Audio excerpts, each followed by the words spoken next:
Instead of that, either a telegram came or a news to Mrs Pankhurst, and she said the first thing she had, I was sat next to her almost, and she had this paper in her hand, and she stood up and she said, "The truce is at an end. We have again been tricked. Therefore, militancy will start at once." And that was when the first militancy was mooted. She wanted a bodyguard, of which I was to be one of them, to go into Bond Street on the window smashing campaign. Now, when I got back to my hostess and told her this,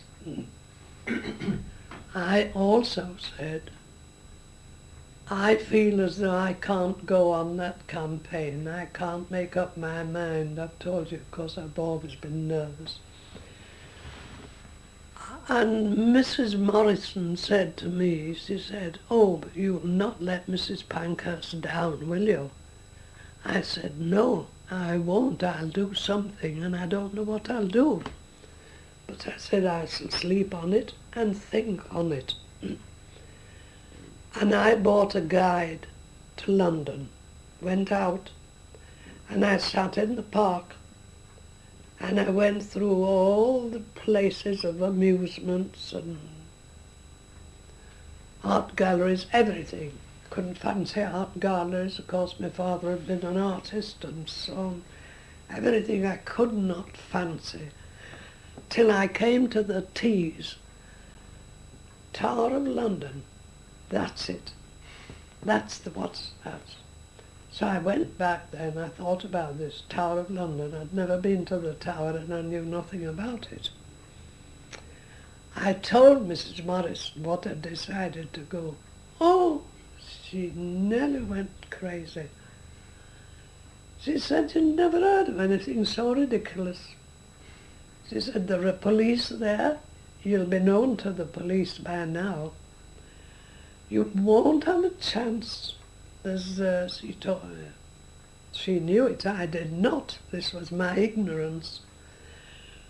And the more I thought of it, the more I stuck to it. And I said, "I shall want some help." She said, "What will you do?" She said, "You won't do anything, because you'll be arrested before you've got in pretty well." So I thought, well, I'll take a chance. I have to go there. That's where I have to go. It haunted me, especially when I slept on it, and I'd never seen the place. So the outcome of all this was, what are you going to do? As for a missile, you can't get anything here. This was in Kensington. Can't get anything. And the only thing that I could think of was to take a bar out of the grate. When the fire was out, of course. And this bar was so heavy, when we did get it out, that we had to send for the Maria, that was the housekeeper, and so we had to file this thing into two. It took us a whole night to get through with the file, which we did. And I made them into parcels, and I wrote on, "This is my protest to the government for its treachery to the working women of Great Britain, because it had thrown out the Dickinson Amendment Bill." And Mrs Morrison, well, she really was in tears about me. She said, "And I don't think of what your husband will think when I let him know." I have a letter in there. It's very, very descriptive of how I conducted myself in court. It was sent to him. So I must find that letter for you to read. I'd love to read it, yeah. Yes. And Mrs Morrison then, she helped me all she could, and I had to make a bag to tie around my waist for a hammer and for this 2 iron bars which were so heavy. And she took me then to Kensington High Street police station, railway, underground, and told me then to get out at Mark Lane.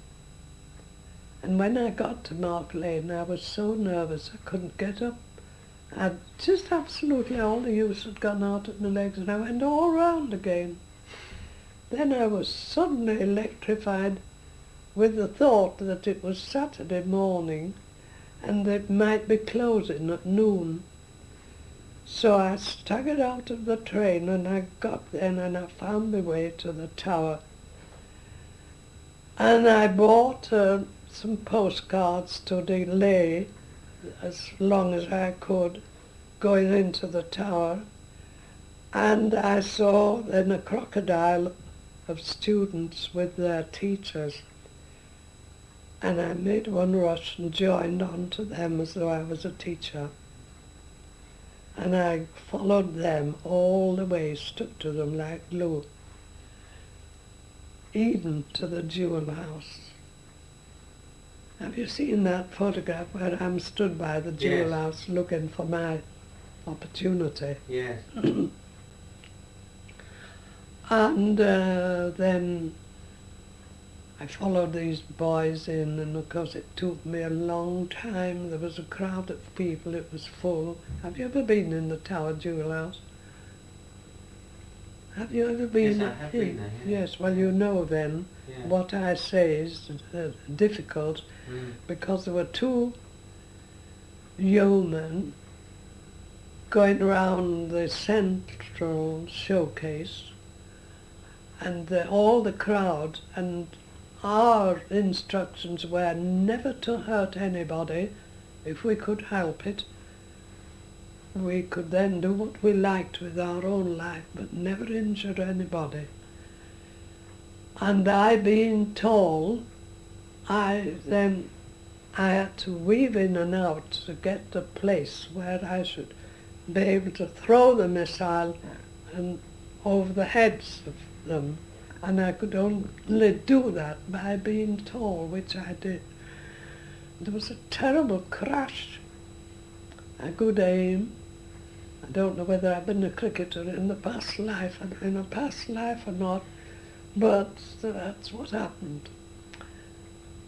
And the case that I had smashed was containing the order of merits to different things. They cleared the jewel house at once. The police came, the beefeaters stayed, and they fell on me, and of course I said, what had I done this for? And I told them that the message was on the parcel, and repeated what I had told you. And then they brought the governor, and I was arrested and put in one of those dungeons down below and stayed there until they found out if there was a court sitting. And in time I got out and I protested about being fastened up there, but there was a policeman at the door.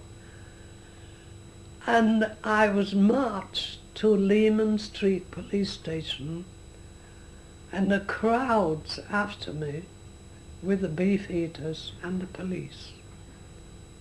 And then I was of course locked up in the filthy cell until the superintendent of the division came.